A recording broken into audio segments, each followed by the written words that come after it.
What's up, YouTube? This is Bystanderx79. Alright, guys, today I'm here on the official Yu-Gi-Oh! TCG Banlist page because, yeah, it's that time to talk about Banlist predictions. The OCG has just released their Banlist. It goes into effect on April 1st. Now, based on the dates we have here and the fact that Konami wasn't clear on when they're releasing the next Banlist, I got a feeling we're going to probably be seeing our next ban list within maybe a few weeks of the OCG one going effective. I'm expecting the next ban list to drop maybe shortly before the alphabet structure that comes out, or maybe shortly after. So yeah, the window of maybe anywhere of the week of the April 24th,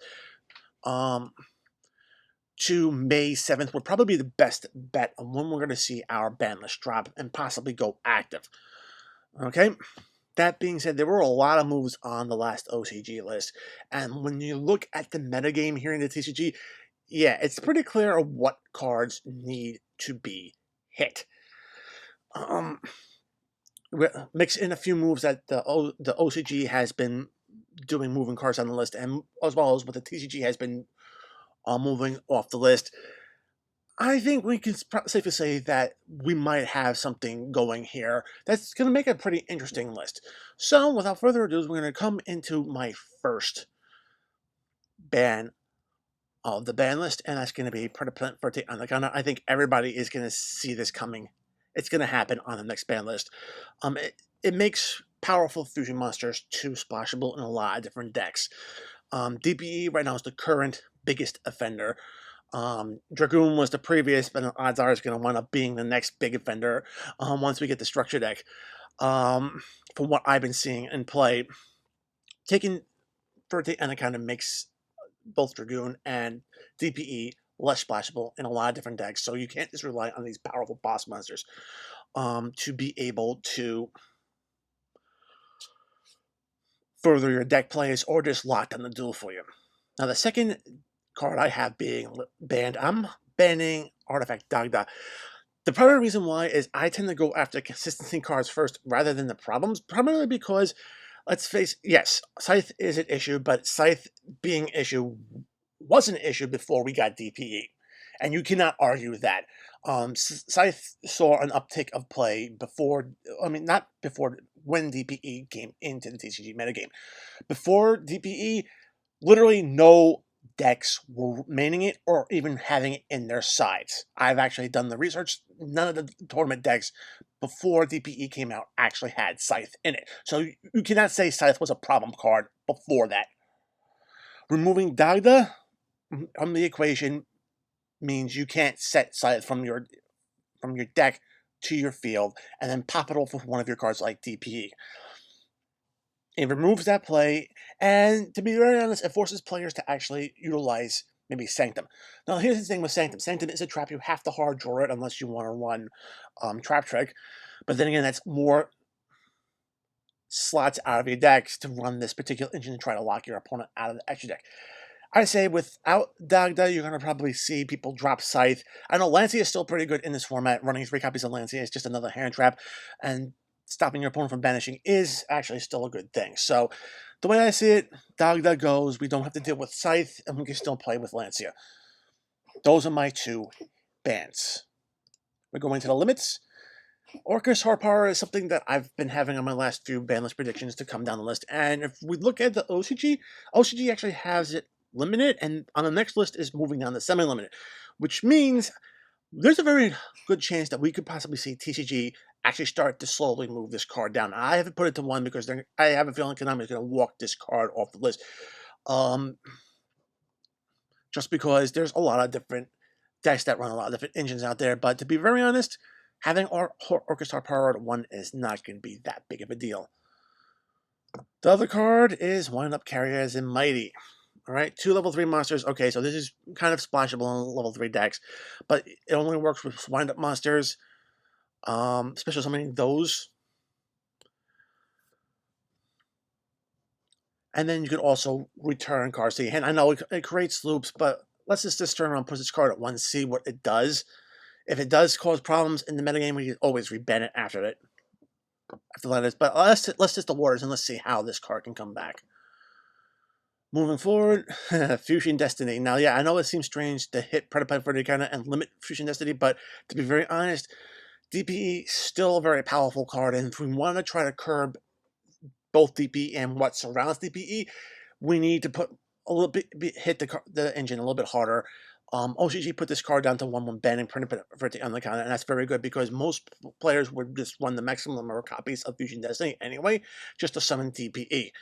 Putting this card down to 1 means it's going to be harder for you to get into your key fusion spell and get fusion DPE out of the deck onto the field. Next up for the limits, and the last card I have being limited is going to be Rite of Armas here. Now, I know it seems weird because the TCG just got this on the Adventure Token engine at the end of January, but it's had such a massive impact since its release. Most decks are running the Adventure Token engine just to help get an additional gate on board, as well as just boost the ceiling of the deck. The engine does need to have some sort of limitation on the cards to make it fair, and I only see one card being hit, and it's going to be Rite of Aasimar. Putting this card down to 1, I think, is the best case scenario.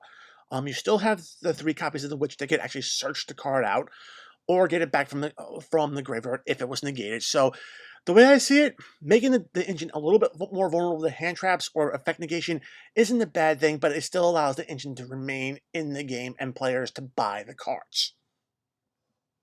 That being said, since we are in a format of 60 card decks, and those decks are running anywhere from 12 to 18 hand traps, we need Call by the Grave to come back to 2. Now, I know a lot of players don't like the idea of this being in the metagame, but it does serve its purpose. It only affects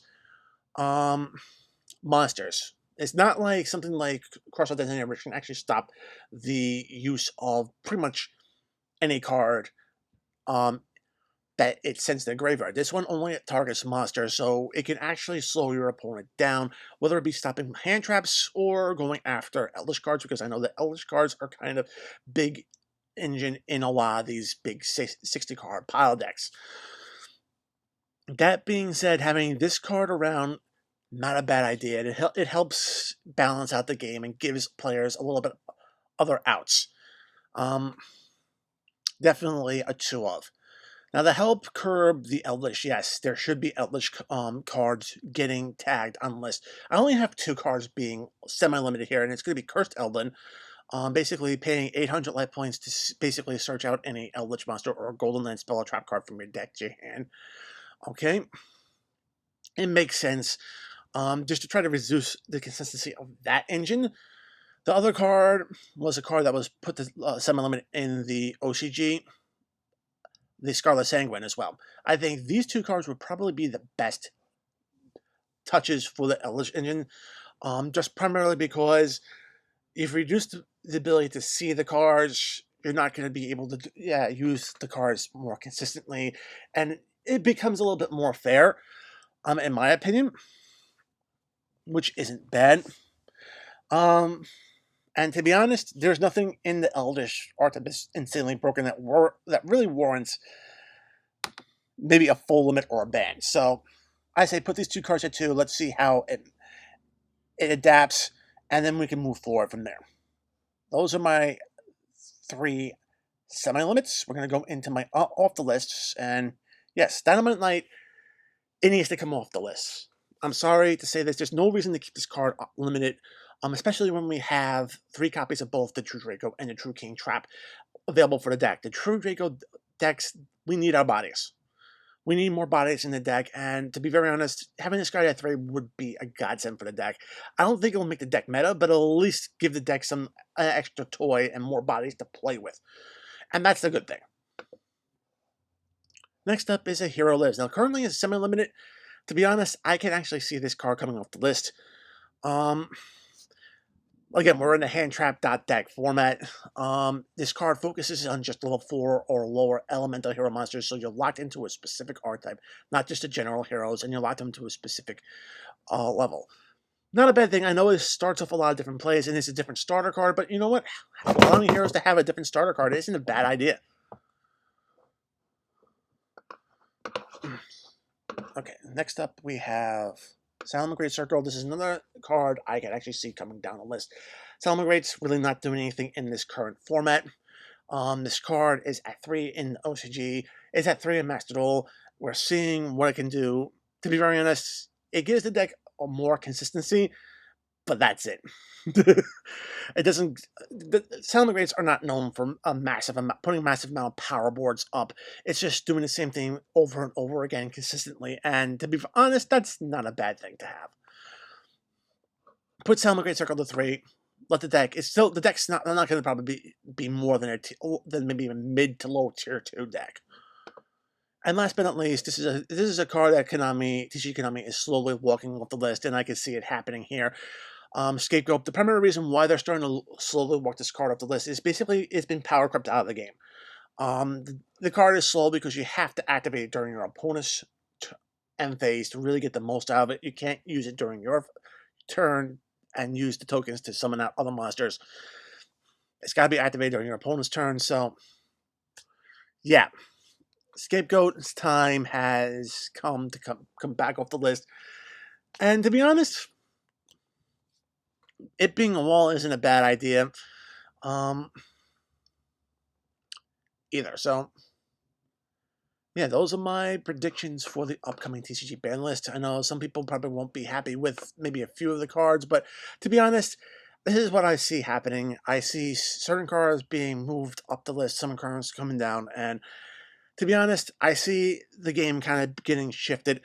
TCG Konami definitely does need to respond to how the metagame has shaped up, and honestly, I think this is the best way to respond while giving the players a few more cards to play around with in their various decks.